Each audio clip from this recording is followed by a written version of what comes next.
We're back. You're going to see us at a little different angle. This is a skirt that this is a wrap skirt. It is, okay, here's another dirty little secret. I hope y'all I can't see any, but can we do a different view? Yeah. So I can maybe see other people. We're going to change the view that I'm looking at.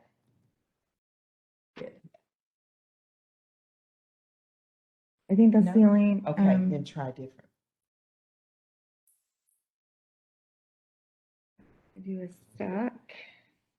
Oh, that's a little bit helpful. Side by side.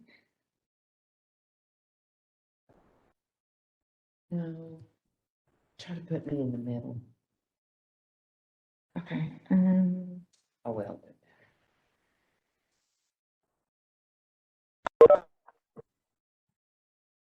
Okay. Do you want to leave it at that one? No, I'd rather see that one. Yeah. The grid? Yeah. Okay. That. That's good. Okay. Sorry about that. All right. Here we go. Here is the wrap. Here is the wrap skirt. Now, as women, as you know, the hips and the belly have the most constraint when you sit in a skirt that's just wrapped around you. So in this one, I made it for someone. I don't know if I did or not, but I put the obligatory Cherokee Velcro on to hold it in place. So minus the Velcro, this is a wrap skirt. It is just one long piece of fabric, and it literally wraps around the person. Now, when you do wrap it, I wrap from hip bone to hip bone, from one hip to the other hip. So I make a pretty full wrap skirt so that when you walk, you're not showing too much here. So this is the original wrap skirt. I don't know if you can see, but I made a casing. I don't know if you can see that. I have a casing at the top, and I made a long strip of fabric to go around. What you need to know when you wear a wrap skirt is that you have to make double the tie, because not only does this wrap, this has to wrap twice to fit you. I don't know if you can see that, but just know now, in modern times, I made the costumes for Nanyahi. And when I did so, they wore wrap skirts. But now these women didn't have time to wrap it, because when you wrap it, if you are a Twiggy model, oh boy, that's an old term. If you're a skinny model, then a wrap skirt will fit you beautifully. If you have a belly and you have hips, it's not going to fit you as pretty. What will happen is this bottom, you won't be even. It'll be sagging at the bottom. So what I did for the play, and what I've done for several women since, is I've made the wrap skirt, and then I came and I stitched it by machine here to where it still opens, but it is a single piece. And of course, you have to stitch this interior a little ways down, so that, and it has elastic in the waist. So you pull it on, and you still have the imagery of the wrap skirt with this. So that's the theory on wrap skirts. Let me show you something else. This is, I don't know if you can tell the weight, but it's a pretty heavy weight of wool. If you want to do wool, find a fairly heavy weight so it will hang nicely. Do not use suiting wool like for suits. It's too lightweight. You stitch your ribbon on. This has 3 rows, and you bind the edge with a silk ribbon. Binding edges was very common. I did the beadwork just as an embellishment. This is not necessarily traditional. Women would too use silver pendants to decorate their skirts. But I'm going to show you how to make it. So here is the wrap skirt. Thank you very much. Now, hang on. I already have a pin in the carpet here. Oh boy. So here's my baby wrap skirt to demonstrate for you. I want to talk to you about this. Is regular regular satin ribbon that you buy at Walmart or a store. It is not special ribbon, but to make it somewhat authentic, you need to use at least 7/8 inch width. Now,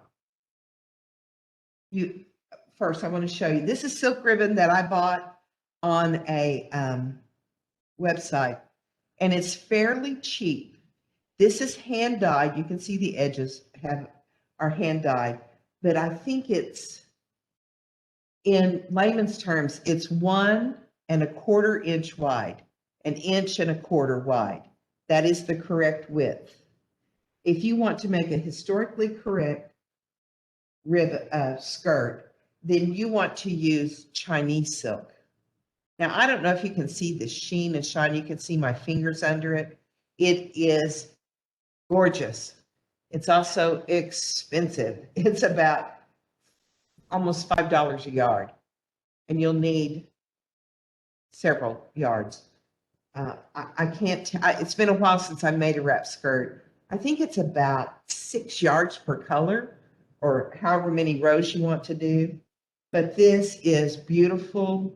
I don't know if you can tell the difference, but it's fine. If you have pencil and paper, write this down, because I didn't do this for you and I apologize. You can buy this Chinese silk ribbon online at a place called the Wooded Hamlet, and it is out of Gettysburg, Pennsylvania. The Wooded Hamlet. And they only have a few choices of colors. So you're not going to, you can go online and search silk ribbon, and you can buy this all day long. And this is fairly cheap. It's like $1 a yard, which is a good price. All right, ladies, when you get your skirt, you're going to have this long skirt, and you're going to put your ribbon. Now, I only did ribbon that's just a little ways, and I actually stitched in a contrast color, although you probably can't see it. I stitched with black thread. But you're going to put that ribbon all the way over. So you're going to gauge how far up you want, mark your fabric, sew your ribbon on. If you're going to use this beautiful silk ribbon, use a ballpoint needle, or always use a brand new needle when you stitch this silk, because it will pull and snag. It's notorious for that. So once you get your ribbon on, I left this one open so you can see that it is, the raw edge is here. Then you have to bind it. And on the skirt I showed, thank you. Yeah. I did it the old way. I say old way. I stitched it right sides together, and then I turned my ribbon over, and then I had to hand stitch it, slip stitch it to bind it. Well, then Wendell said, "What are you doing? Let me show you another way." So this is the way I use now, and I encourage you to use it as well. You stitch your ribbon on the wrong side, like I've done here. So this is the front. So you stitch your ribbon on the wrong side, and the width you stitch is going to make a difference, because you're going to turn that over and bind your edge. Isn't that a nice clean edge? I've done it here. I've started it so you can see, and I just top stitch down the side of the ribbon, and it's helpful if you iron it. And honest, this is felt. Shh, don't tell anybody. So once you do it, then your stitching is on the back side, but you're top stitched on the front side. So you turn so that your ends are even, and you stitch on the front side. And you miter the corner. If you don't know mitering corners, the best I can tell you is Google it. But you do miter the corners so you have a nice, clean, square edge, and then you continue to do that. Because silk ribbon is so expensive, I rarely ever face the other end because it's going to be hidden in by the flap. Make sense? Then you can either stitch it together and pull it on like a slip-on skirt, or you can do it the old-fashioned way and tie it with around and tie it at your waist, and then tuck your ties into your skirt, so you have a nice little clean skirt. So ask me questions, because that's my demo on wrap skirts.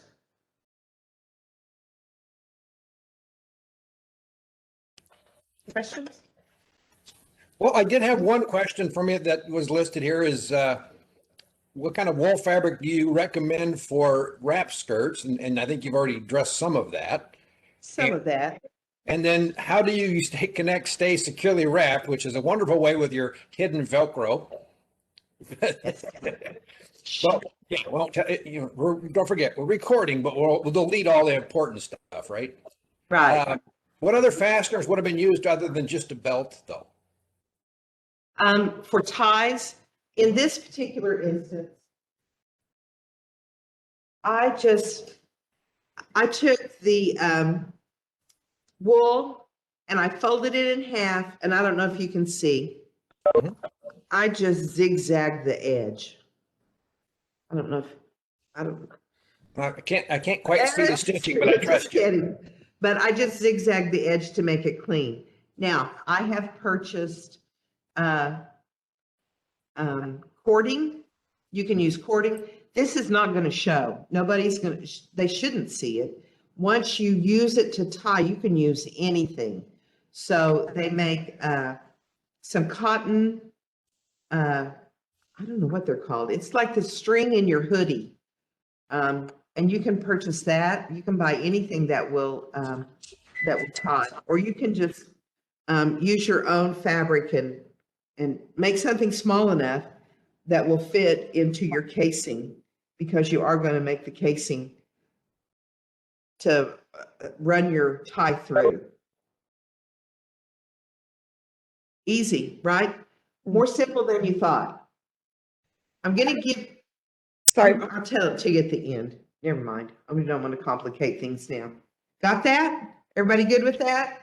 I have a quick question on, so you just do your measurement and then you're going to do your overlap hip to hip. Do you add any for like extra give, or, do you add like a few inches or to allow the fitting, or what's, no. Okay, just. Because you have no seam allowance anywhere. Yeah. So you don't have to add a seam allowance, and your edging is just going to be really at the edge of your wool. And okay. So you can add a couple of inches if you want. How fitted is this skirt supposed to be? That's my question is. It fits snugly at the hips. So okay. The most important measurement is your belly hip space. And then whenever, see, I have to measure. And, I didn't bring a measuring tape.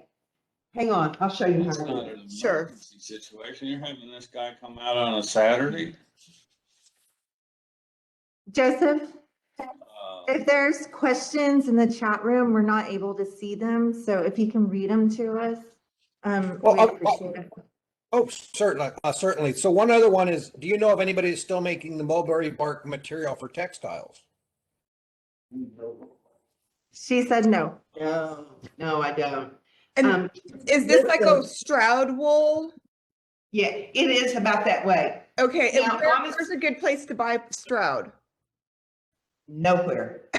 I don't think anybody sells it.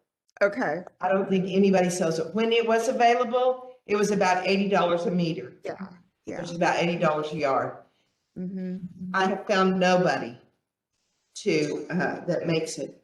So a lot of people use, Crazy Crow. It's where I buy a lot of my supplies. It's an online ordering space. Mhm. And they sell I forget what's called, a trade blanket that's pretty heavy. But honestly, I do not use Stroud, because what woman wants 2 pieces of Stroud right on her gut? No. So I don't know the weight of wool, but I buy my wool from, I'll think of it in a minute. It's a place in Corinth, Mississippi, and it's a reenactor. 2 Okay. names. You'll have to give me a minute to think of it. Let me show you how to measure. Tonya, come be my model. So I'm going to measure Tonya. By the way, I want you all to know, this is a seamstress. She made her skirt and matching mask this morning. I just did my math this morning. Oh, I'm sorry, just a minute. Sorry, you know. Okay, so I'm going to measure her at her fullest, and I'm going to measure stiff tape measure. Pardon me. And you don't have to tell them the measurement. I'm not going to say the number out loud. So I'm going to measure from this hip to this hip. And that's going to be the length of the skirt. I mean, the width. Width, yeah. And then if I measure from here, if she wants it just below her knee, then that's going to be, if she's 25 inches, that's where I cut it. You don't have to allow for a hem. You don't have to, oh, you do have to allow for the casing. So I'm going to add an inch to turn the casing down on the front. Okay. That's the same thing you're going to do. Let's go straight to the, So one more question, Tonya. Patsy asked, how long did, there we go. How far down do you stitch the front together is a question from Patsy. Good question. I stitch it. This is how I first did it. I go, okay, when I sit down, where is that the most pressure on the skirt? So I'm going to say just to the top of the, I'm going to say 10 to 12 inches. And I double stitch it. I stitch it once down, I come over and I stitch right back up about a ½ inch, because that's going to take the most stress of the skirt pulling apart. So I do that, and then I stitch just straight down on the other side so the skirt hangs straight. Okay? Good? Great. All right. Now, that brings us to the ribbon skirt. See my little mini ribbon skirt? I said I was making them for the American Doll series. The only thing I want, if you sew, you can make a ribbon skirt. You make a skirt and you put ribbon on it. But what I do with this and tear dress is I stitch one seam, and yes, I use a selvage edge.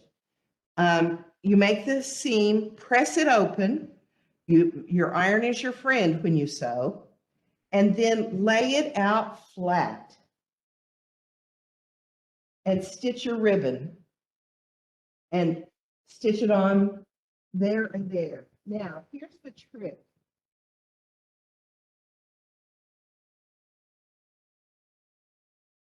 When you stitch it like this, and this is true for a stomp skirt, take the time to come up. I have everything at my fingertips. This particular ribbon, I stitched 2 inches up. Always keep in mind, you're going to have a seam allowance here at the bottom. So what I did was I came up 2 inches and I marked it with my pencil. I went over to the other edge and I marked it with my pencil so that no matter how crooked, and this one is crooked, I can see it. No matter how crooked it is in here, when you get ready to line it up, your ribbons will match perfectly in that seam. And that's a pet peeve of mine, so make sure your ribbons match when you come to the edge. So use your marker and mark. This tool is a terrific little tool. It is a measuring gauge. I have 2 or 3 of them, and I use it frequently. When I place ribbon, now for a ribbon skirt, it's different, but when I place ribbon on a tear dress skirt or a stomp skirt, I use it as a guide to place, and I don't pin my ribbon. You can use glue and washable glue stick and glue your ribbon. I don't trust that either. So I place it, I use 3/8 of an inch, this little notch right here.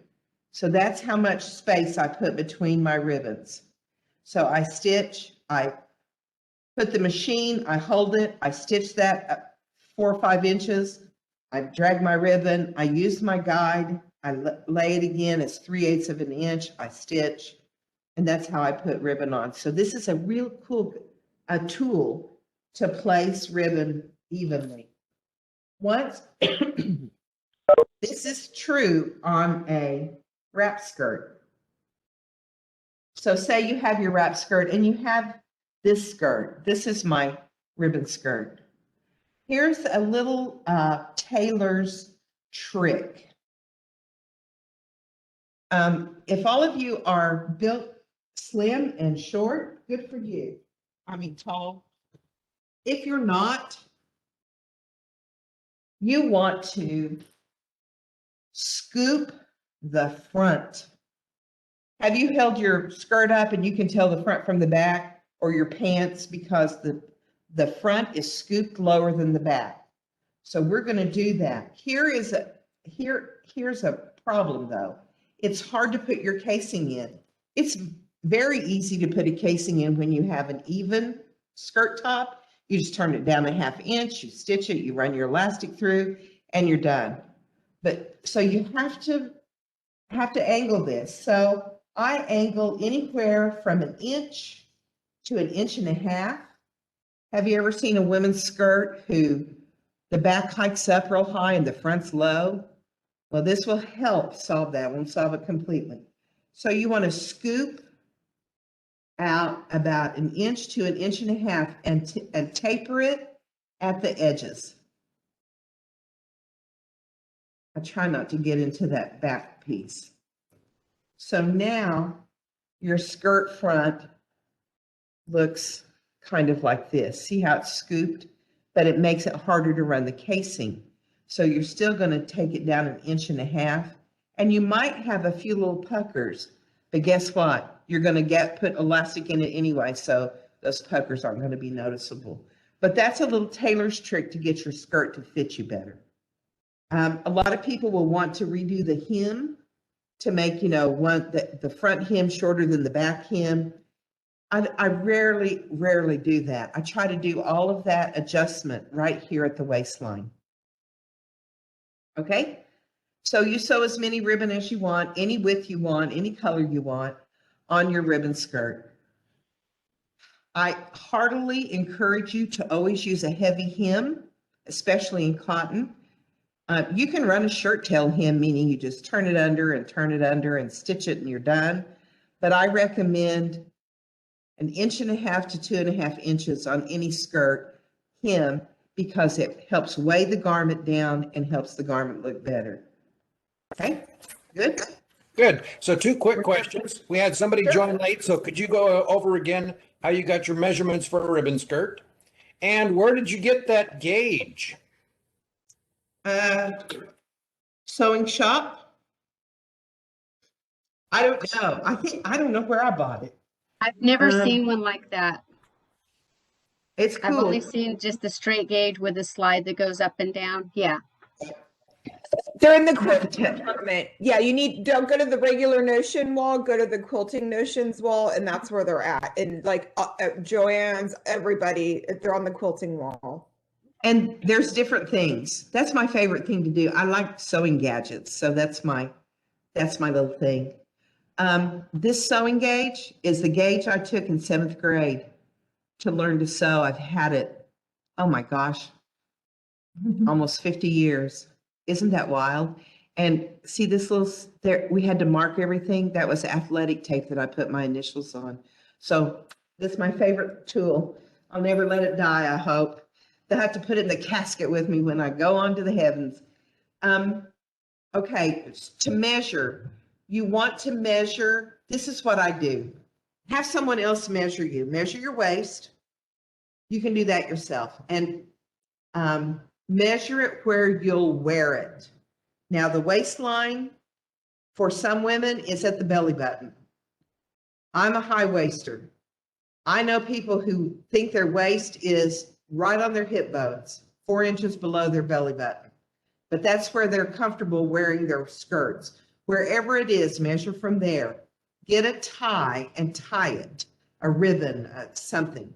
And then have someone else measure your back, because that usually is the longest, your back side is the longer measurement for your skirt. Measure to the desired length. So if, say, you have a 26-inch skirt, so you 26, then you want to add 1.5 inches for the casing. That's my short little arms. That is a 1/2 inch turn down, which you'll iron, and then an inch. Actually, let's say 1.5 inches, that's 1.5 inches. Let's say 1 3/4 inches, I'm sorry. Then you have a 1/2 inch turn down, and then you have 1 1/4 inches. You don't want to have exactly 1 inch and try to get an inch wide elastic in it. You don't have any space. So leave that 1/4 inch. Stitch it on real close to the edge, and run your casing. And then leave an opening and feed your elastic through that casing. So you add 1 3/4 inches to the top to allow for the casing, and then add a 1/2 inch and 2 inches. So add 2.5 inches to the length of your desired length, so you can have a 2-inch hem at the bottom of your skirt.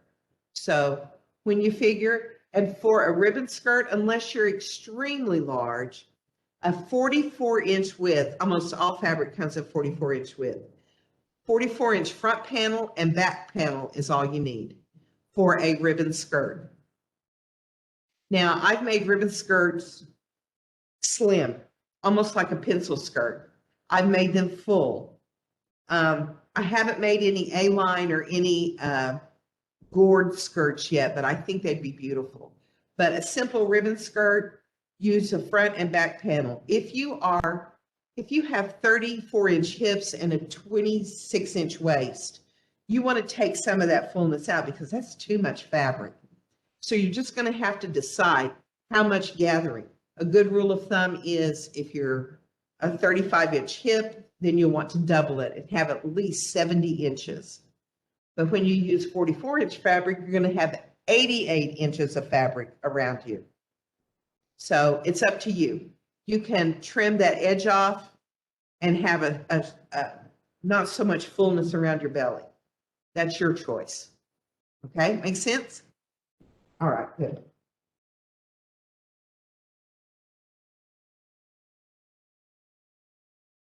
Now comes, I can't believe I'm making this tear dress and I forgot the flounce. Yeah, no, I took everything out of that. Let's go to Stomp Skirt. I am making This beautiful tear dress. Didn't the lady pick out the best colors? Look at this. Isn't that great? This is a tear dress skirt, and it's the basis for the stomp skirt. So when you get ready, you're not going to have this waistband or this placket. This is the opening on the dress. So you can pull the dress up over your hips and then close the dress with the placket. So you're not going to have that. This is the only sample I had, I'm sorry to say. So the top of this skirt will be gathered into a casing and elastic. But the stomp skirt, you can see, has a lot more embellishment. And I want to show you how good I am. Here's my 3/8 inch, and my guide fits perfectly in this. And I'm going to show you how to do that here in a minute. So, and this will have a flounce attached with a ruffle. And I have not a single example to show you, except we're going to make one. Okay. When you get ready to work and you have cotton, I want you to get used to this if you don't know how. You know, every piece of cotton has a selvage edge, which is a finished edge. This one has writing on it. The other side is printed all the way to the selvage edge. So almost every time you buy fabric, you are not going to buy fabric that is cut straight. I'm sorry. It's just not going to be straight. Do not let the print fool you. If you have a print that is lined or something, that they often get printed crooked. So don't let that fool you. So I want you to take your scissors. I want you to clip the selvage edge. So we're going to clip through the selvage. And this is my measurement, and you're literally going to rip the fabric. It's just that simple. When you get to the edge, you can get strong, or you can use your scissors. Sometimes it'll pull it a little bit, but you can straighten it out. So that is going to be how you're going to make your stomp skirt. You're literally going to rip your fabric. You're going to rip your fabric in a minute when we get ready to do cut work. Again, this is my mini skirt. I tried to make it a little longer so you could see. Now, we're going to do the cut work. I don't have any cut work on here. Actually, this is just muslin. But again, you're going to stitch your two skirt panels together. I edge finish mine with zigzag. I am old school. You might have a serger that can make a beautifully finished edge, but mine is just, I don't think you can see it. It's just zigzagged. That's just to keep it from unraveling. I do that because I make dresses for the choir, and those girls wear those dresses 8, 10, 12 years. So I have to protect my raw edges. So put your skirt panels together, press your seam open, and then you want to measure and lay your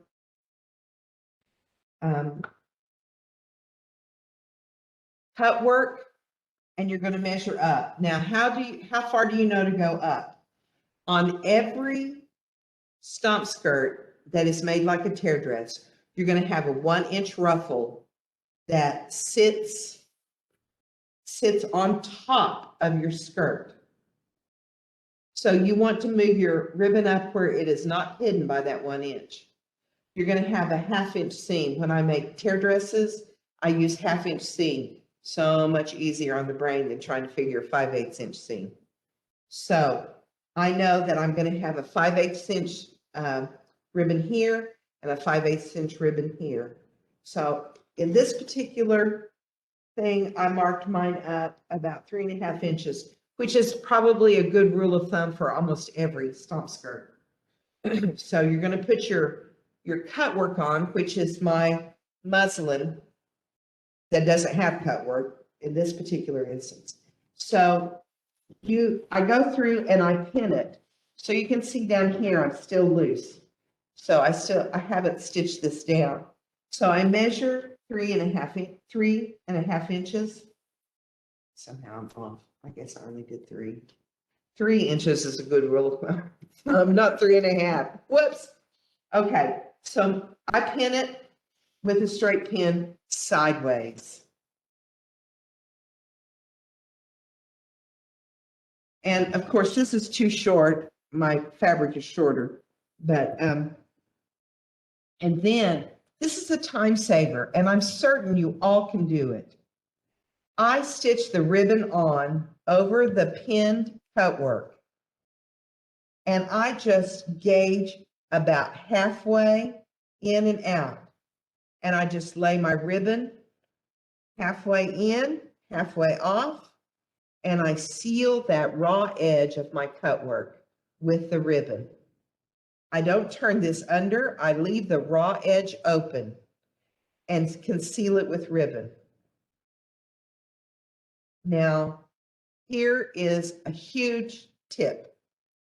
Always stitch the edge that's on the cut work. Don't stitch this edge, because when you get ready to lay that ribbon on, you're going to be off, which is exactly what I did last night. I had to rip it out and do it again. Stitch on the cut work side first on both sides, and then come back and finish your second row of ribbons. And then you lay your second row of ribbons however you want to use it, and use your guide to help mark and sew that second ribbon on. Now you can see this is 5/8 inch, and I recommend 2 colors 5/8 inch for a stomp skirt, for ribbon skirt, for whatever. But you can see this example. The lady brought me 3/8 inch ribbon, which is of course shorter, and she wanted 3 colors. So it's doable, but see, that's a big portion of your skirt. When you have a stomp skirt, you're going to be getting into your waistband where it's all gathered up here. So be mindful, and this is a pretty tall woman. If you're a shorty like me, you don't have a lot of space. So think of how much ribbon you're going to put on your stomp skirt before you do, because that's a good almost 9 inches of your skirt that's taken up by ribbon and decoration. All right, but you can use anything you want. There's no right or wrong in Cherokee ribbon work. Okay, here's my itty bitty teeny weeny flounce. Tonia, we have one question for you if you get a second. I've got a second. So Pam asked, if I made a gourd skirt, that would be okay in terms of honoring tradition? Ribbon skirts are not traditional, so you can do anything you want. Ribbon skirts are a modern phenomenon of fashion today. Did you all see Deb Holland's skirt she wore for her inaugural, whatever that's called? Oh my goodness, that was gorgeous. Okay, and it didn't hold with anybody's tradition in my estimation. So sure, why not? I'm of the opinion that you should do whatever you want, because Cherokee women from day one have been independent thinkers and have done what they wanted. Why should we change today? So if you want a gourd skirt, if you want anything, you're welcome to do it. The only thing that might have, and it really doesn't, in my opinion, is the tear dress. And the tear dress has some standards that make it a tear dress, like the gusset, different kinds of things, the waistband, the yoke, the stand-up ruffle, which is what I'm going to teach you to do right now. That stand-up ruffle is a trick. Now I got ambitious. This is the ruffle on a real tear dress. It is 3 links. So you do your stomp skirt width, either 45 inches. Again, if you have a teeny tiny waist and hips, you want to take off the shortest 45 inches. The shortest I've done is 36. And that's for a girl who had like a 22-inch waist. When you think, how will I know what to do? Just think, 45 and 45 is 90 inches. Can your waist bear 90 inches of fabric gathered around it? When you think like that, you're going, oh, that's a lot of fabric. So you can slim those down anywhere from 45 to 42 to 40 to 38 to 36. Just remember that you're going to have a 1/2-inch seam on each side. 4 times. So you're going to be 2 inches shorter because you're going to have your seam allowance. All right. So this is a regular flounce, although it's teeny tiny short. I don't know what I was thinking. The first thing you do when you make a stand-up ruffle for a stomp skirt is you press down 1.5 inches. So this is where your iron becomes your friend. So I don't know if you can see, I pressed down 1.5 inches and I use my steady, sturdy measuring guide. I go to the ironing board and I measure 1.5 inches down all the way around. Then I come back and I press a 1/2 inch turn down on my hem and I press it up 2 inches because I want a heavy hem. So you see I have my hem pressed and ready. 1/2 inch turn down to have a clean edge, 2-inch hem. The top is 1.5 inches turned down. I take it to my machine. And again, I don't know if you can see, I zigzag the edges and it looks pretty rough. But I don't want that raw edge. Besides, that little bit of stitching is going to help us here in a minute. Then I run a basting stitch. You see my basting stitch? But I do it on the back side and I put it in deep enough that I'm catching the fabric. Then I run a basting stitch all the way around. I recommend until you're comfortable to run 2 lines of basting stitch. And then your top seam is going to be between your basting stitch. So put it about a 1/2 inch apart. Now I've done this so long, I can pretty well do it with just one. But I recommend novice beginners use 2. So I run my basting stitch and then I hem. And I was telling some ladies this week and they said, what stitch do you use for that hem? I said, the one that goes boop, boop, boop, boop, boop, boop, boop, boop. So it is a blind hem stitch. Almost every sewing machine has one. I'm going to show you quickly how to do it, but you have to practice.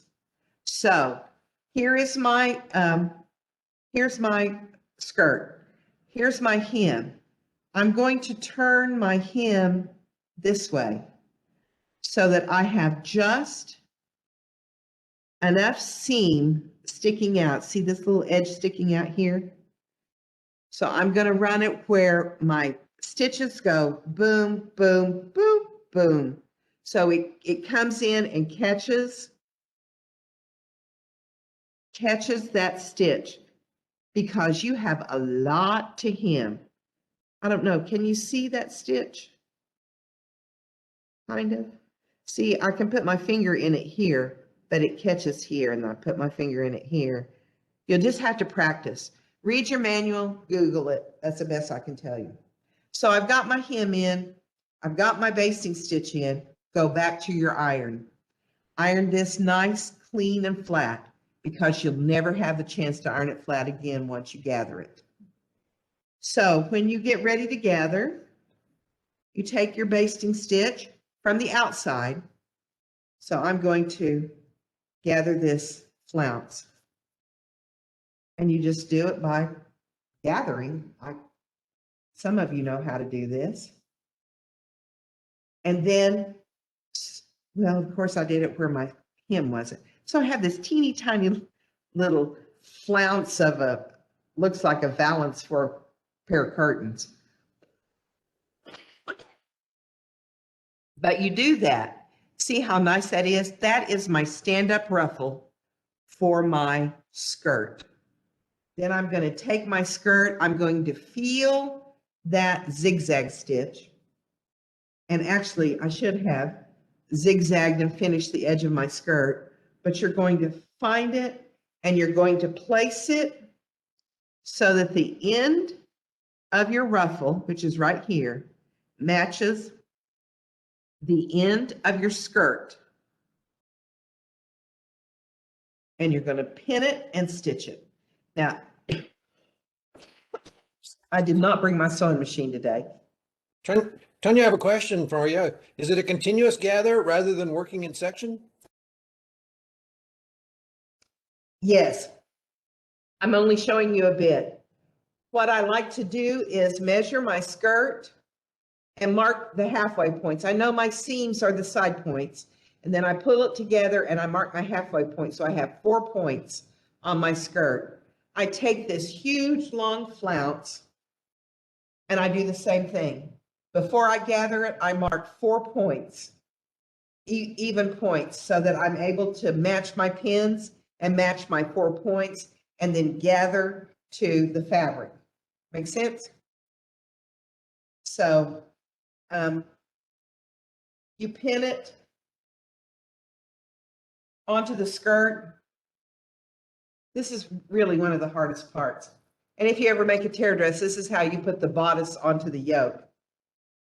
And you do it all the way around in a continuous.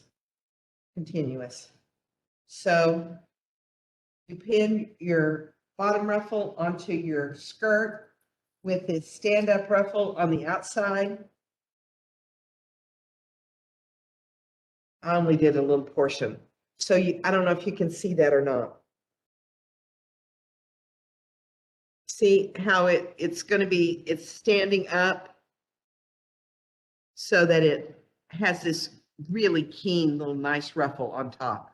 Then you top stitch this and you want to pin it. See, I have pinned it where my ruffle meets my, the end of my skirt meets the top of my ruffle that's gathered. And then you stitch it on top. When you stitch it, you stitch on this side of the ruffle and you just take a top stitch and then you pull your basting stitch out. Okay, I see, I can only see 3 of you, but I see big question marks in your forehead. So let's answer any questions about sewing the ruffle onto the skirt for a stomp skirt. I have a quick question in that if you have correctly lined up all your stitches so your back is looking really just as equally nice as your top stitch and you have things pinned up, wouldn't it be easier to sew it on the opposite side, lining up that ruffle, catching the skirt? You can stitch wherever you want. For me, it's easy to stitch above well, if you run 2 lines of basting stitch, you're going to stitch it right in between them. Yeah. And you're going to pull those basting stitches out. So Yeah. sometimes I recommend using a different color thread. Yeah. So you can see what you're pulling out, because I have pulled real stitches out.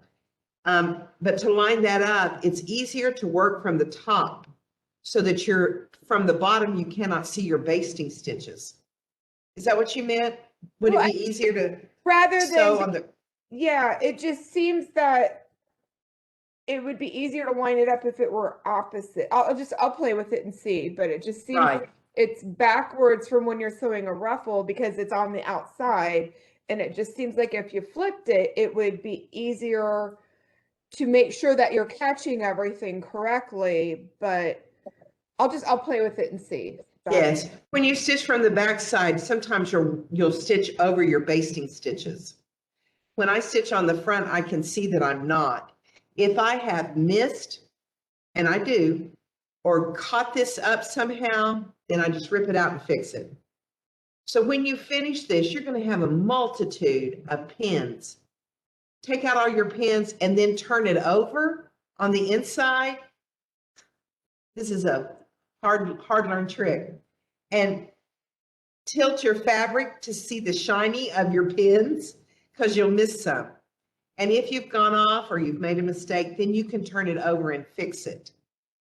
So that's that. It's a little bit complicated, but it's doable.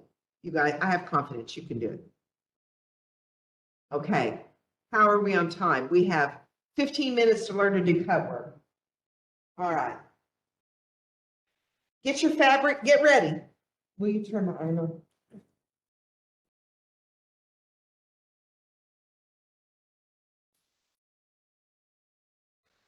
What, on high?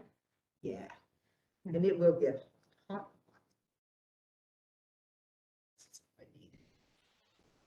All right.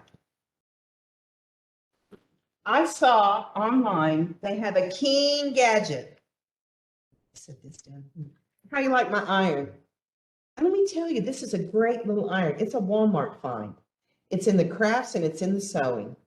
And if you're working with just a little bit, and that's what we're going to do here, get it. This has steam, but I haven't figured out how to get water in it.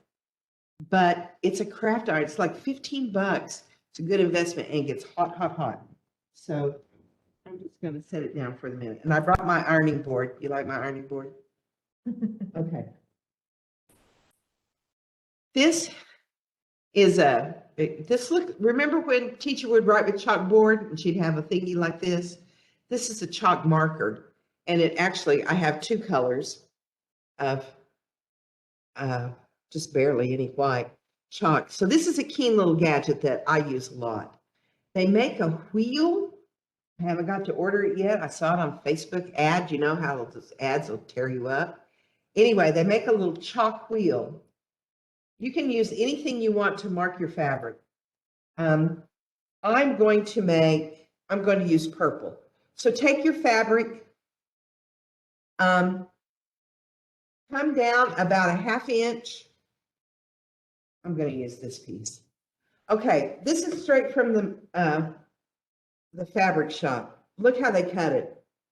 Really? It's horrible. So cut down about ½ inch to 3/4 of an inch to an inch and make a rip in your fabric. And I'm going to let my assistant Tonia tear it. So practice tearing and tear it hard and tear it fast and even up the edge of your fabric. Now, this is the piece that she tore off.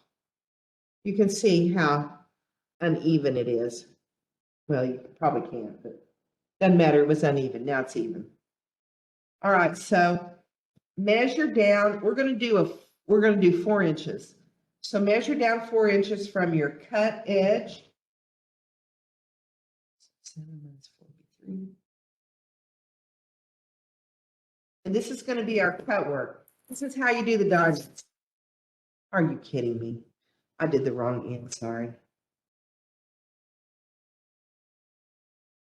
The best fabric to do this with that I like, that I have found, is a pretty heavy cotton, and I like Kona, K-O-N-A. It's pretty heavy, and it's a good brand, and it will hold nicely. So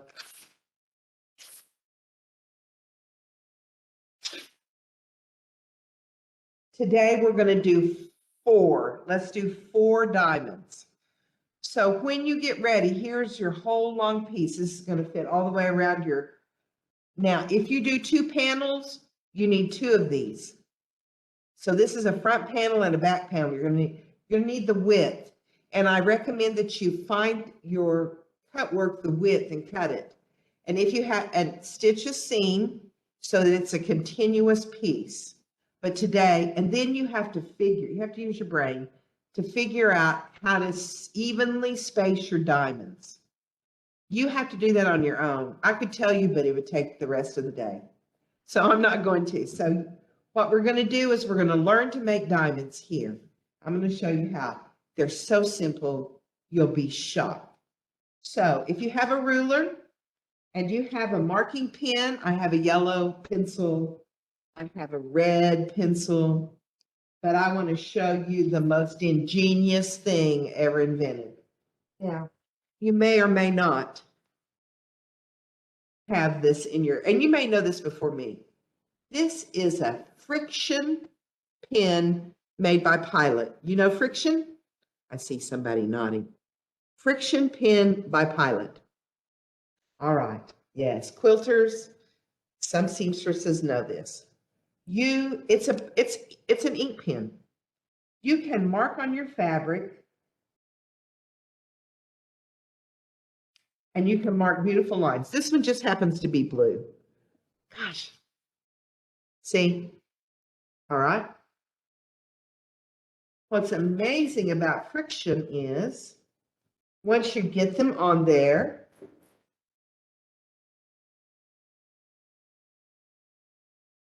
I've lost them. Right there. Once you get them on there, iron, they're gone. Hot iron will make them disappear. You want them to come back, put them in your freezer. Cold will bring them back. So don't wear your stuff in the Arctic. All your marks will show up. Okay. Now, for the purpose of today, I want you to, we're going to do 2-inch by 3-inch diamonds. So take your marker, I'm going to use mine, and measure just anywhere on your fabric. Measure a mark, and then come in 1.5 inches. Remember, it's a 3-inch. So we're going to mark the end points in the center point. 1.5 inches and 1.5 inches. So I have 3 inches marked on my fabric. Got it? Easy. Finger press. I've taken it to the iron and have regretted it. So fold your fabric in half. Finger press, which is just making a line with your fingers pretty hard. When you open it, you'll see that line. Draw from one side to the other, like so. Easy? Easy peasy. Now we want that's the length of our diamond. We want the width of our diamond. Now we're in the center because we finger pressed in the center, correct? So we're going to mark 2-inch diamond. So we're going to come down 1 inch. We're going to go up 1 inch. So now I have little markings on my diamond that look like so. Got it? Here's the fun part. I didn't bring my favorite scissors, although I should show off my shiny gold scissors. They were a gift.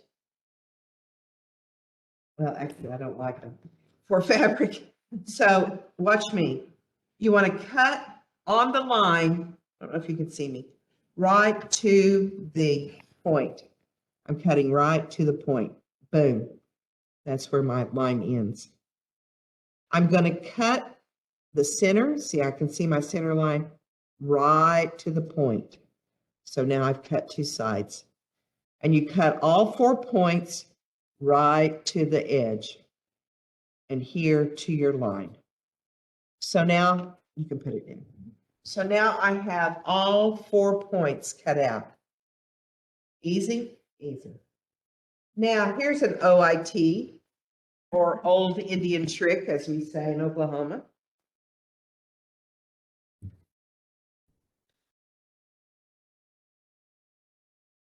Elmer's washable glue. So now I'm going to glue my corners. I don't know if you can, I've got purple on purple. You can't see it. This is disappearing anyway. Make sure it's washable. Some will be permanent. You don't want that. You want washable.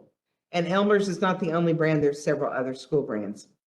I mean, brands typically used by schools, but not always.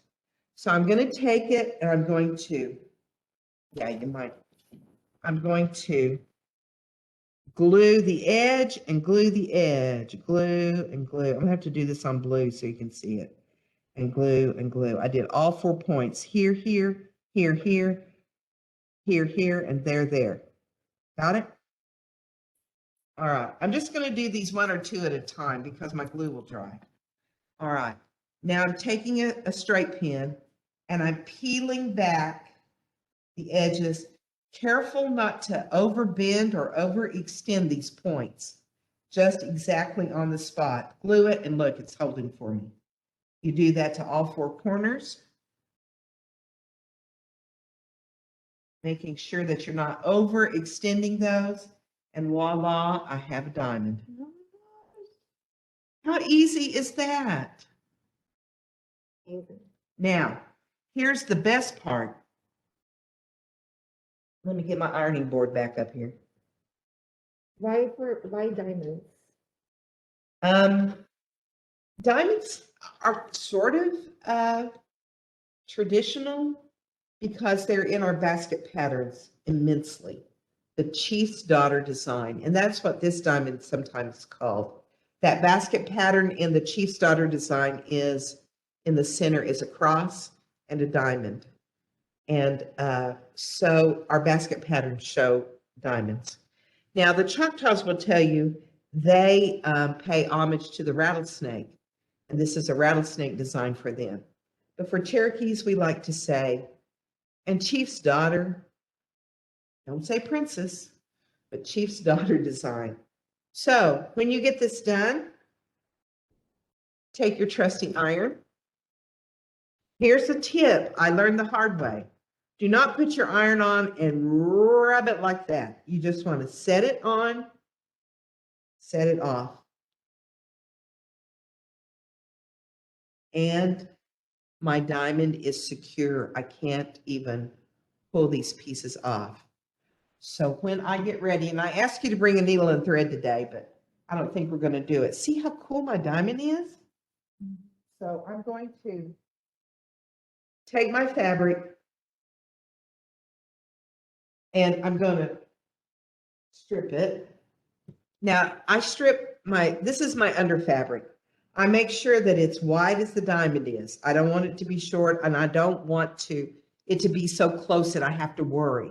So I want some extension on each side of my diamond. So I'm going to take this off. It's a good thing to iron it so that, see, when you tear it, your edges are kind of funky. You can straighten those out. So I'm going to place this behind my diamond. If you want, you can like pin it over here and over here. But I strongly encourage you not to pin in the diamond shape. So see, I have it pinned on each side so my fabric stays. I have ample room on either side of my diamond, so I'm not going to run off the edge, and I've done that before too. Then I'm going to take it to my sewing machine, and I'm just going to top stitch this edge all the way around and back stitch. So or if you have a machine that does a single stop point, so you're just going to stitch around the edge, and that is your diamond. Now, do you see my little stray hairs on the corners? I go ahead and stitch it, and then I'm just fanatical. I come back with a pair of scissors and I clip those little stray hairs that have come onto that diamond. That's it. That's it. I make the sleeve. I usually always make my skirt diamonds about this size. But you can make 1-inch squares. You can make oblong diamonds. You can make short diamonds. You can do anything. That is the essence of cut work that's typically on a tear dress or stomp skirt. Got it? Get it? Got it? Good. Does that answer your question, Jeannie, or do we need to ask it a little different? It sort of answers it. If we get fancy within our cut work, is it all consistent with reverse applique, or if we did like a normal, like a freezer paper applique, would it stand out, or should it all be consistently reversed? I would only, okay. There's no right or wrong way, right? There's no right or wrong way to do cut work. I saw a tear dress where a lady cut out diamonds and zigzag appliqued them on. And I went, oh, that's wrong. And the girl beside me said, she didn't think it was. So any way you do it is how you can do it. This is the way I know to do reverse applique or cut work, as I call it, for tear dresses. It's a simple version. Now you saw that I had done turtles and different things. Those are straight on applique. I use stitch witchery. I don't think that's what it's called. I think it is stitch witchery. And I draw my designs on that paper. I iron it onto a piece of fabric. I cut out that design. I turn it over and peel that back off and iron it back onto whatever. And then I zigzag applique stitch around it. Now, if you want to remain truly Cherokee, you will make everything you do by hand and with a needle and thread. With a fishbone needle, just kidding. I embrace modern technology. I use every shortcut I know. I use terrific tools from the fabric store. I do everything I can to save time. What once was hand stitched, like no one ever dreamed of hemming by a machine. You hand stitched your hem. Oh, are you kidding, lady? It takes me about 7 minutes to hem, where it would have taken my mother 4 or 5 hours to hem that much fabric. I'm a woman who embraces modern conveniences. I encourage you to, if you want to do them by hand, certainly do them. If it makes you feel more connected to your ancestor, please do so. But know that in today's world, what we create is from our heart and our mind. The better work you do, the better reflects who you are. So I encourage you to do good, clean work, iron, use your imagination. Now you'll have people who'll say, oh my gosh, that's not Cherokee. Where'd you get that idea? And you say, well, you know, my grandma liked bluebirds, so I wanted to put bluebirds on my dress.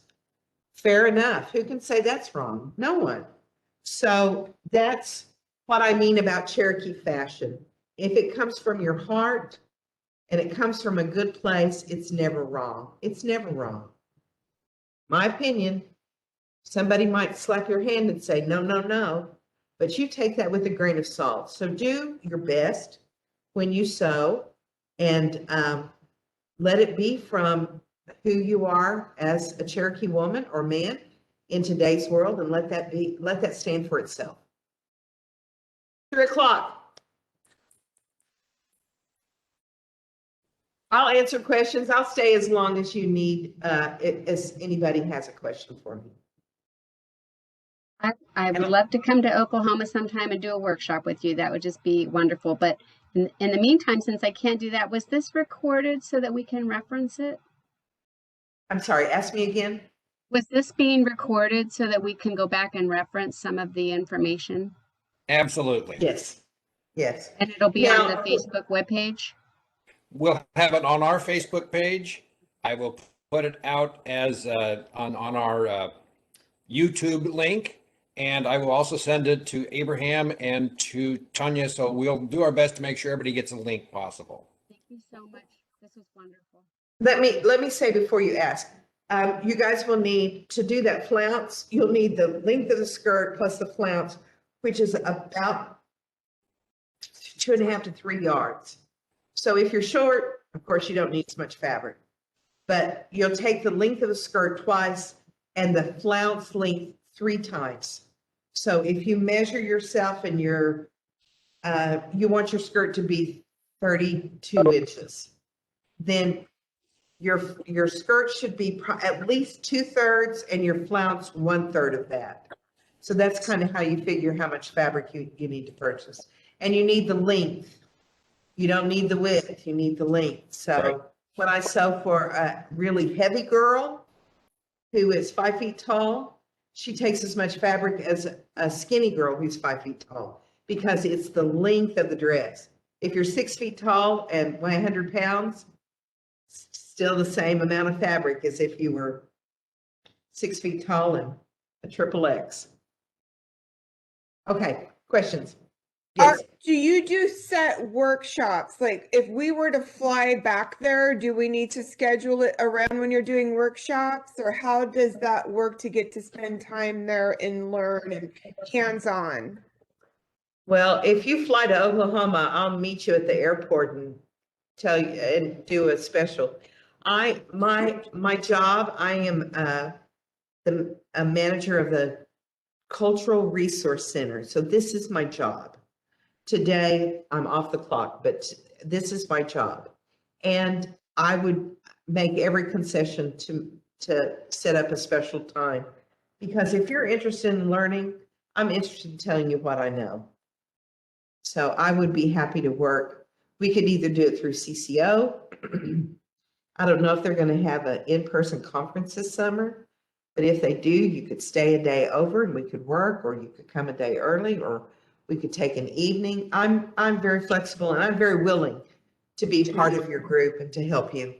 What's the best way to get a hold of you for that? Say we are vaccinated and already planning a trip to come out there next month. So what's the best way to get a hold of you? Oh, she's ready. I am so ready. You see how my name is spelled? Tonia, Tonia-Wevel at Cherokee.org. Okay, thank you. And you can email me at any time. You might have to help me because I spoke with 15 women this morning who all have my email address. So you might just remind me because I didn't really get to meet everybody or remember your names. Oh, we forgot. Do we still have time? Tonia Wapskineh was going to talk a little about the stop dance. We have all the time in the world. All right. Why don't you just. This is Tonia. Sienna guy, Tonia Wapskineh, Dawadon. So Abraham initially asked me to help do the ribbon skirts, and I'm a novice. I told him I wasn't really comfortable with that, but he also wanted me to talk about stomp dance a little bit, and I did tell him that I could only speak from my perspective as a woman and what we do at the ground.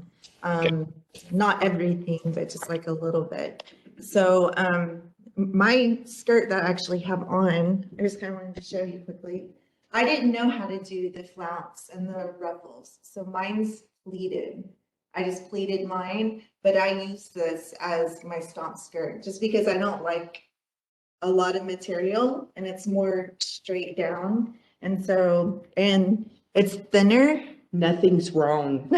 And it's thinner because it gets really hot in the summer, especially if you're dancing around the fire, it gets really hot. And it's at the perfect length where the pleated ruffle, it sits above my cans. I wear cans when I dance.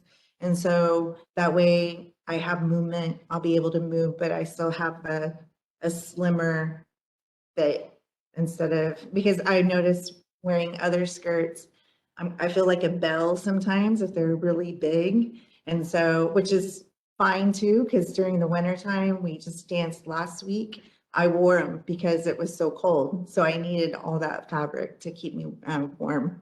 But so I belong to Echota Stomp Grounds, which is actually here in Park Hill.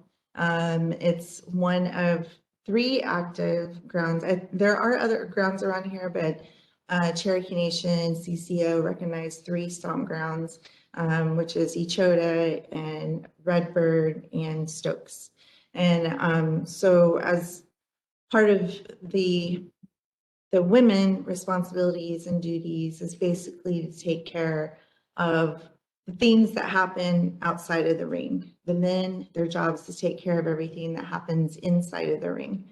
So the things that happen on the outside of the ring are taking care of our camps, cooking, cleaning, just making sure everything is working the way that it needs to. And then we also are able to, have a voice and speak to the men. If there should be something that's going on that we see outside of the ring, we can take that to the men and then they can address it. So we have 5 dances every year. So last weekend was our first one, and we typically danced until October. Redbird, they actually dance all year, Stokes as well. However, Stokes is not dancing right now due to COVID, I believe. I'm not sure if they started back or not. So as far as our camps, what we do is typically men will have a camp, they'll make the camp, and then their wife, girlfriend will help take care of that, or maybe the matriarch of the family will take care of that camp, and the family members or friends will come and help cook at the ground and make things for whenever men get done with their fasting, and then they're able to break their fast. And that's when we kind of come together and have that that time to eat and to, speak and visit. And then, so that usually happens about 5 o'clock in the afternoon. And then we don't start our dances until midnight. And then we'll dance all night long until the sun comes up. So that's just a little bit about what we do. And we don't wear our skirts during the day while we're working. And then at the stomp grounds, you can't go in the ring with shorts or anything like that on. You always have to wear a skirt or have at least jeans or pants on to cover your legs. So, but during the day, we just wear regular clothes to work in, and that's a lot of work. It's hard work. And then in the evening, we'll get ready, and we have 4 calls that our speaker will make, and then we'll get ready during that time for our first dance. And the first 4 dances are for the members of the ground, and that opens up the ground for people to come and dance, other visitors from other places. So that's about it. But so if you guys have any questions, just let me know.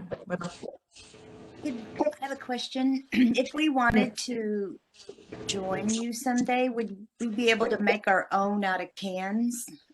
Our own As far as dancing, dancing? like just to visit? Yeah. Well, if we wanted to go in the circle and talk to you first and got the right protocol. Right. So one of the things that would be helpful is to, reach out to, like, depending on what ground you're going to, reach out to somebody and kind of not really give permission, but just kind of learn what, because every ground's different and every ground follows different, like you said, protocols. And so some women were not able to dance when, we're either pregnant or when we're having our monthly time. So we have to stay outside of the mounds, because there's mounds that are built on the outside of that ring. And so we have to, there's times where we can't go in there. And so as far as visiting, it's always good to know somebody that is at a ground and reach out that way, and then come. Yeah. So, I mean, it's kind of up to, different camps. Like, we'll invite people, like our friends and our family to come. And that's like just to like our camp. And then another camp will invite, whoever to come. So it's just different at every ground. I've seen a lot of people that have just kind of showed up, and then they'll just sit outside and watch. That's what I did when I first started. I would just come right before it was time for them to dance, and then I just sat outside the ring in my lawn chair and just listened and observed and then kept going, you know, every dance. And then that's how I met people. And so now they're my family. So, yeah.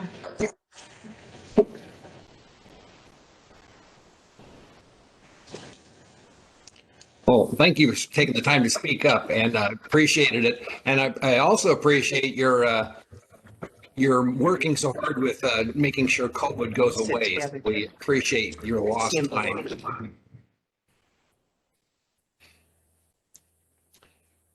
The young So- Tonia, the old Tonia. I need her to teach me her ways. I learned so much today. So she's, I think she's a master. She called Wendell a master, but she's a master to me. She started making my son's clothes when he was little, and he was in an immersion program, and she started when he was tiny. So she's always been around, and her stuff is amazing. Been around forever. Tanya, I went to Tahlequah, and in ninth grade, I took home ec. And that's when all the country schools come together in town. Is like, it used to be in ninth grade. And it still And I is. think it'd be so invaluable if you went in and talked to the young Cherokee girls, because even today, you've empowered me. If I have a justification for the ribbon skirts. Like you said, if your grandmother liked bluebirds, you know, put that kind of design in it or the ribbons in it, and you're justified for wearing that. And that is, quote, the traditional. And I feel just so much better about that. You know, what is the traditional Cherokee dress to wear to an awards or to represent your people at a certain place? So I thank you for that. That's invaluable. Well, you're welcome. I am not a stickler at all. I believe in our own freedom to choose and pick. And I'll tell you, I was asked to make, and it was really, she chose. I'm all about you telling me what you want, and I'll just sew it up. And this woman I made her a form-fitting dress, and the waistline was the cut work, and then the skirt was full with double ribbons. And it was a black dress with turquoise, and she wore it when she was awarded 35 years of service. So it was just enough Cherokee people recognized those diamonds, but yet it was a classy, dressy dress for her to wear to a formal occasion. So those kinds of things, I think that's the direction we need to go, because we need to represent ourselves and our feelings sometimes in our tribal clothing. But we have so few things to choose from, especially women, that are specific to Cherokee-ness. And I'm telling you, you're welcome to make a tear dress, but if the only tear dress that I thought looked good on somebody was a 15-year-old who was 5'9" and weighed 103 pounds. You know, it's just, it's a great dress. So, and there's tradition in that dress, certainly. But I'm all about expressing us in 2021. You know, do we still want to look like 1865 when the dress probably first started being worn? But that's cool, and I get both sides, but blah blah blah, just talk. But No, I understand. glad. I think what and you I were think saying. that I'm happy to teach young girls. I just thought how cool that would be, because they don't have home ec here. You don't learn to sew in school anymore. There's no need for it, unfortunately.